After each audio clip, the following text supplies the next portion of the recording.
ਮਰੱਬੇ ਬੈਠੇ ਆ ਜੀ। ਫਸਲਾਂ ਨੂੰ ਪਾਣੀ ਲਾਇਆ ਵਾ ਤੇ ਫਸਲਾਂ ਤਾਂ ਹੀ ਪਲਦੀਆਂ, ਇਹਨਾਂ ਨੂੰ ਪਾਣੀ ਪੂਣੀ ਵੇਖ ਕੇ, ਇਹਨਾਂ ਦਾ ਖਾਦ ਪਾਣੀ ਵੇਖ ਕੇ ਲਾਈਏ। ਤੇ ਗੱਲ ਤੁਹਾਡੇ ਨਾਲ ਇਹ ਕਰਨੀ ਸੀਗੀ ਕਿ ਫਸਲਾਂ ਦਾ ਨੁਕਸਾਨ ਫਸਲਾਂ ਹੀ ਪੂਰੇ ਕਰਦੀਆਂ ਨੇ ਤੇ ਜਾਨਵਰਾਂ ਦਾ ਨੁਕਸਾਨ ਜਾਨਵਰ ਹੀ ਪੂਰੇ ਕਰਦੇ ਨੇ। ਹਾਲੀਆ ਬਾਰਿਸ਼ਾਂ ਦਾ ਸੀਜ਼ਨ ਆ ਤੇ ਮੌਸਮ ਵੀ ਸ਼ਿੱਦਤ ਇਖਤਿਆਰ ਕਰ ਗਿਆ ਵਾ। ਸਲਾਬੀ ਸੂਰਤ ਹਾਲ ਆ ਮੁਲਕ ਦੇ ਬਹੁਤ ਸਾਰੇ ਸ਼ਹਿਰਾਂ ਦੇ ਵਿੱਚ ਤੇ ਕੁਝ ਲੋਕਾਂ ਵਿਚਾਰਿਆਂ ਦੇ ਜਾਨਵਰ ਮਰ ਰਹੇ ਨੇ, ਕੁਛ ਦੇ ਜਿਹੜੇ ਨੇ ਰੁੜ ਕੇ ਆ ਰਹੇ ਨੇ ਪਾਣੀ ਵਿੱਚ। ਉਹ ਜਿਨ੍ਹਾਂ ਦੇ ਜਾਨਵਰ ਰੁੜ ਕੇ ਆ ਰਹੇ ਉਹ ਮਾਲੇ ਗਨੀਮਤ ਨਾ ਸਮਝਿਆ ਜਾਏ, ਉਹਨਾਂ ਨੂੰ ਕੋਸ਼ਿਸ਼ ਕੀਤੀ ਜਾਏ ਕਿ ਜਿਨ੍ਹਾਂ ਦੇ ਜਾਨਵਰ ਆ ਉਹਨਾਂ ਦੇ ਲਵਾਹਕੀਨ ਤੱਕ ਪਹੁੰਚਾਏ ਜਾਣ। ਉਹ ਵਿਚਾਰੇ ਅੱਗੇ ਉਹਨਾਂ ਦਾ ਨੁਕਸਾਨ ਨਾ ਫਸਲਾਂ ਦਾ ਜਾਨਵਰਾਂ ਦਾ ਨੁਕਸਾਨ ਜਿਹੜਾ ਨਾ ਜੀ ਜ਼ਿਮੀਂਦਾਰ ਨੂੰ ਉੱਠਣ ਨਹੀਂ ਦਿੰਦਾ, ਇਹ ਕਿਸਾਨ ਨੂੰ ਉੱਠਣ ਨਹੀਂ ਦਿੰਦਾ ਜਿਹੜਾ ਇਹਦਾ ਘਾਟਾ ਪੈਂਦਾ ਜਾਨਵਰਾਂ 'ਚ। ਕਿਉਂਕਿ ਸਾਡੇ ਹੀ ਬਾਪ ਦਾਦੇ ਤੋਂ ਹੀ ਇਹ ਕੰਮ ਕਰਦੇ ਆ ਰਹੇ ਆ, ਸਾਡੀਆਂ ਨਸਲਾਂ ਤੋਂ ਇਹ ਕੰਮ ਹੋ ਰਿਹਾ ਵਾ।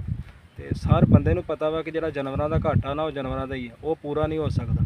ਤੇ ਫਸਲਾਂ ਦਾ ਘਾਟਾ ਜਿਹੜਾ ਨਾ ਫਸਲਾਂ ਹੀ ਪੂਰਾ ਕਰਦੀਆਂ। ਮਸਲਨ ਕਿ ਫਸਲਾਂ ਦੇ ਵਿੱਚ ਅੱਜ ਕੱਲ੍ਹ ਜਿਹੜੀਆਂ ਨਾ ਮੈਡੀਸਨ ਜਿਹੜੀ ਆ, ਦਵਾਈਆਂ, ਖਾਦਾਂ ਉਹ 2 ਨੰਬਰ ਮਿਲ ਰਹੀਆਂ ਨੇ। ਇਸ ਵਾਸਤੇ ਫਸਲਾਂ ਦੇ ਝਾੜ ਜਿਹੜੇ ਨੇ ਉਹ ਘੱਟ ਜਾਂਦੇ ਨੇ।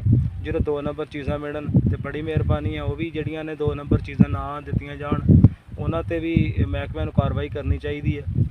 ਤੇ ਜਿਹੜੀ ਆ ਨਾ ਸਾਰਿਆਂ ਤੱਕ 1 ਨੰਬਰ ਅਦਵੀਆਤ ਪਹੁੰਚਣ, 1 ਨੰਬਰ ਮੈਡੀਸਨ ਮਿਲੇ, 1 ਨੰਬਰ ਉਹਨੂੰ ਖਾਦ ਮਿਲੇ ਤਾਂ ਕਿ ਫਸਲਾਂ ਦੇ ਝਾੜ ਵਧਣ।